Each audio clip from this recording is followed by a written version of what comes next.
हल्का असम्बली बोधन में बीआरएस की डोर टू डोर इंतखाबी मुहिम में मोहतरमा आयशा फातिमा ने मुहिम चलाई। हल्का असम्बली बोधन के शक्कर नगर के वार्ड नंबर 23 के इंचार्ज कनीज फातिमा शकील आमिर की अहलिया आयशा फातिमा के साथ डोर टू डोर आवाम से मुलाकात करते हुए बीआरएस पार्टी के इम्तियाजी निशान कार को वोट देने की अपील की और बीआरएस पार्टी की फलाही स्कीमात की तफसीलात आवाम को बताई। इन्होंने कहा कि केसीआर की हुकूमत के 9.5 साल में 2,75,475 शादी मुबारक के तहत शादियों में 233 करोड़ रुपए की इमदाद दी गई। आसरा पेंशन, अखिलती रेजिडेंशियल स्कूल्स का जिक्र किया और केसीआर इस बार 400 रुपए में गैस सिलेंडर देंगे, ये भी कहा।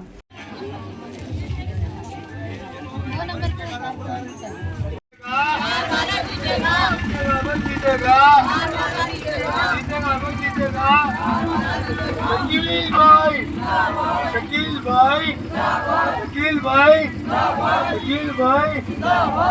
भाई जीतेंगे हम शान से।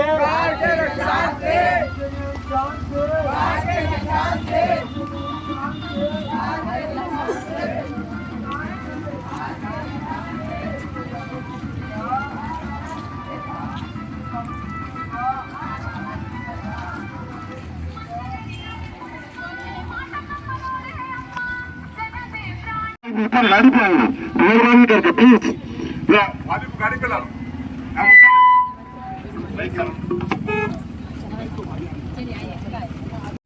भाभी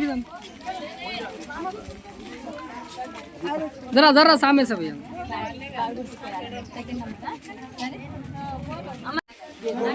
जरा जरा साइड दो भाई। बहुत करते और अच्छा तुम लो हाथ पे लो।